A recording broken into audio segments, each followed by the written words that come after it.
Hello, my name is Pranita.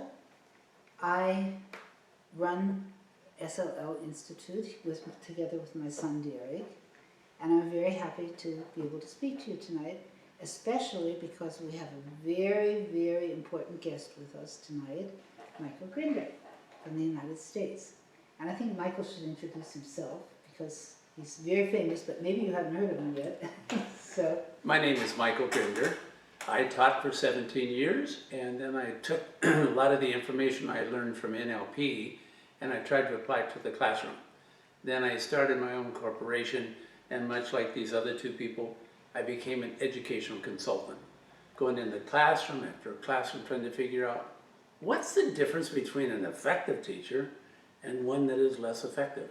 And I think our books indicate we've figured out the patterns that make the difference. mm-hmm.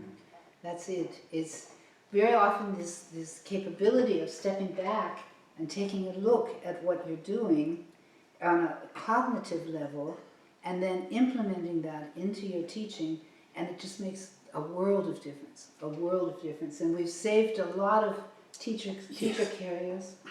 People have come to us and said, and thanked it, and I've been doing this for 20 years, and Michael's been doing it even longer, I think. 32. 32, yeah. In fact, I might even be 25 with me, I'm not sure. Don't want to make myself older than I already am, yeah. But been doing this for many, many years and have really had tremendous success. And I'm very thankful to Michael because Michael set me on this path of using nonverbal communication in the classroom. But it's a little bit like Socrates and Plato, you know, when you stand on someone else's shoulders, a lot of times they expand it beyond what I had originally understood. So compliments to both of you. Yeah, thank you. Thank you very much. And we wrote several books on this topic. We wrote books on games, how to implement these methods with games. We also wrote a book on nonverbal classroom management, which we have over there. It is, yeah. And it's become a bestseller amongst teachers here in Austria and I think throughout the world now. It's also available in English. It's called Talk Less, Teach More. Good title. Yeah. Good title. And that's exactly what it is. It's all about how to use your body, your posture, your movement, and naturally your posture and your movement have an effect on your head. Yeah. Yeah. And if your head goes up and down, what happens to your voice? It changes. Yeah, it changes. And it's a big difference. If you have a voice that goes up and down, and it goes up at the end of a statement, it sounds like a question. And the kids in your class will answer whether you ask a question or not. Yeah. And the other voice is the credible voice. The credible voice? Is that the one you're talking about? It's credible. Okay. Oh, that's the one I'm missing most of the time. That's when you show no hands, your hands are straight, and your voice goes straight, and at the end of the statement goes down. And it's like a statement. Yeah. And kids don't answer. One is a seeking voice, high participation. The other one is a sending voice, not open to negotiation. Yeah. Yeah. This is the voice that has a question mark at the end, and that's the voice with the exclamation point. That's right. And 82% of our communication is nonverbal, and it's amazing. Only those 18% is verbal, and we have a tendency to talk, but still it's only 18%, and we have to focus. At least it's really good to focus on those 82% of our communication. Those are nonverbal. And what I appreciate about what Michael has done so much is, I'm sure some of you have probably heard of Michael's brother, who was one of the founders of NLP. And Michael took these things, these ideas, and changed them around, because he was a teacher in school, and he worked with groups and not with individuals, and changed them around so that he's working with NLP with group dynamics. Maybe you want to say a little bit about that. And I really, really am indebted to NLP and my brother John Grinder and Judith Delosier for really taking me underneath their wing and trying to figure out, okay, let's help this lad. And I was a good teacher, but I didn't know what made me good. So as soon as I started working with other people, I had to go, it's not me in front of the class, it's someone else. How do I coach them so they can have their style, not my style? And so NLP taught me how to watch patterns.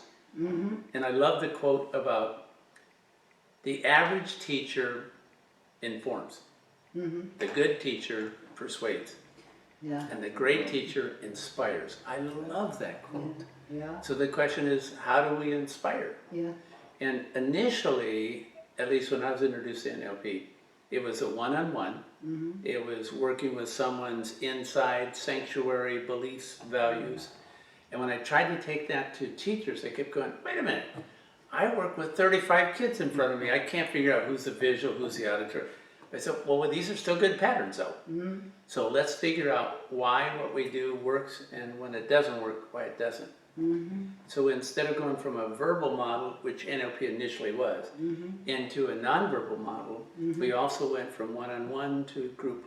And I think that's why our teacher's going to go, thank you NLP for teaching us how to see patterns and how to codify them. Exactly. To see the patterns, to model that, and at the same time to retain your own personality. Yes. That you don't become a clone of someone else, but you just take the techniques and the recipes. How many teachers have told me that in their training courses they were told, when they went in to talk to the professor, they said, oh, you know, I've got this problem with this one class, and the professors looked at them and said, yes, but there are no recipes. You have to find that out by yourself. But there are recipes, Yes. and that's what NLP and nonverbal communication in the classroom is. Yeah. I love the idea that we have both what we call the art and science of teaching, but we actually learn it in reverse order. You first learn the science, and then you use the art. And the art is when you get to individualize. And we'd love to see a lot of you people That's in their right. trainings, reading Yeah. their books in the future. That's right. Well, you can get our program here on the website. Okay. That was just a short glimpse of what we do, but if you'd like to know more, it would be great if you visited us on our homepages, either on Facebook or on michaelgrinder.com. Yep. And then Pearls of Learning. What a great name. Maybe you were born with that name just so you could end up where you are Yeah, now. exactly.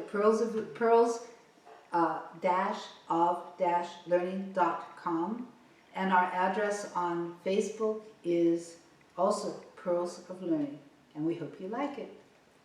We're teasing you. There's more to come. Yeah. See you inside the training. Okay, bye. Goodbye.